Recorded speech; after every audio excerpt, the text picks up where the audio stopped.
Kemarin itu sempat viral ya, ada ibu-ibu nasabah dari Kredivo yang didatangi oleh DC Kredivo.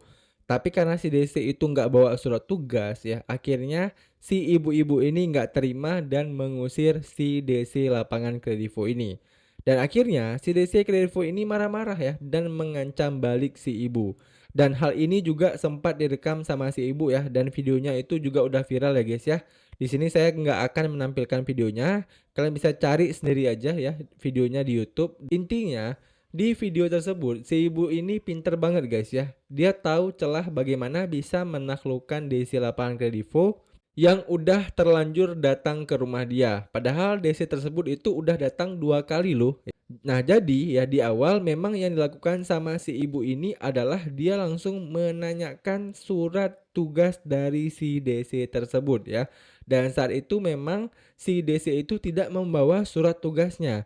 Nah, pertanyaan saya, kenapa saat ini masih banyak ya DC lapangan yang datang ke rumah nasabah Galbay tapi tidak membawa surat tugas? Padahal kan itu surat wajib ya kalau memang mereka mau mendatangi rumah nasabah Galbay. Kalau menurut saya pribadi ya, hal ini itu udah biasa mereka lakukan guys ya. Karena kalau mereka datang ke rumah nasabah Galbay, mereka nggak pernah ditanyain surat tugas ya. Karena masih banyak nasabah Galbay saat ini yang belum teredukasi dengan baik seputar pinjaman online ini. Ya, alhasil setiap mereka ingin mendatangi rumah nasabah Galbay, mereka nggak perlu lagi membawa surat tugas tersebut. Nah, faktor kedua, biasanya DC-DC yang tidak membawa surat tugas itu adalah kemungkinan besar oknum DC lapangan yang mereka sendiri itu udah tahu data pribadi kita dan mereka mencoba untuk menipu kita dengan mengatakan bahwa mereka itu DC lapangan dari aplikasi pinjol yang bersangkutan ya, dengan harapan ketika kita membayar hutangnya itu kita bayarnya ke mereka ya, bukan ke aplikasi. Nah, oknum-oknum DC seperti itu udah banyak ya guys ya. Makanya saran saya, setiap kali ada DC lapangan yang mampir ke rumah kalian, kalian harus tanyakan terlebih dahulu surat tugas mereka. Dan hal ini juga udah disosialisasikan sama pihak OJK ya guys ya.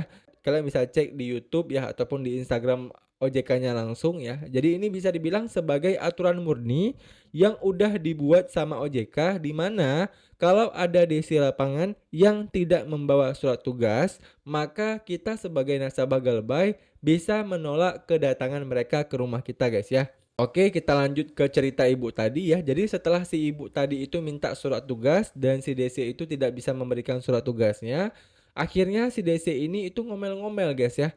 Si DC ini selalu bilang, kan hutang harus dibayar bu ya, ibu ini bagaimana kok sangat tidak kooperatif ya, dan sebagainya. Intinya si DC ini berkata dengan nada yang cukup tinggi, ya bisa dibilang agak sedikit emosional ya guys ya. Lalu si ibu tersebut ya dengan tegas membalas perkataan si DC ini, Pak, kalau misalnya Bapak membuat keributan di rumah saya, ya, saya bisa laporkan Bapak ke pihak hukum loh, Pak. Ya, di sini juga ada tetangga saya, ya, saudara saya dan sebagainya. Karena kalau masalah pinjaman saya itu sifatnya perdata, ya, sedangkan Bapak membuat keributan di rumah saya, ya, menghina saya, memarah-marahi saya, itu sifatnya pidana, Pak. Ya, jadi Bapak bisa dihukum karena hal ini. Jadi saya mohon Bapak untuk pergi dari rumah saya sekarang. Wow, keren ya guys ya. Jarang loh ada nasabah Galbay yang berani speak up selantang ini ke DC lapangan ya. Dan speak up-nya pun juga sangat elegan ya, bukan marah-marah nggak jelas guys ya. Nah, inti dari video viral ibu-ibu ini apa? Ya, di sini saya mau tekankan bahwa kalau saat ini teman-teman sedang menjadi nasabah Galbay ya, maka sangat disarankan kepada kalian untuk menambah wawasan kalian seputar hukum perpinjolan guys ya.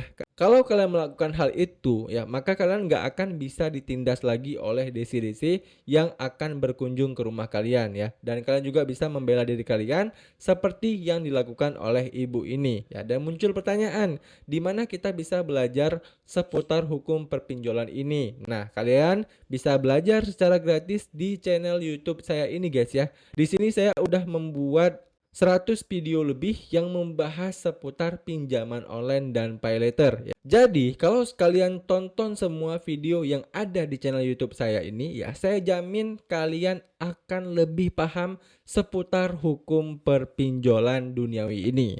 Oke, saya rasa ya demikian aja video pembahasan kali ini ya. Moga-moga teman-teman paham apa maksud dan tujuan saya bikin video ini ya. Sekian video dari saya, sampai jumpa di video saya selanjutnya.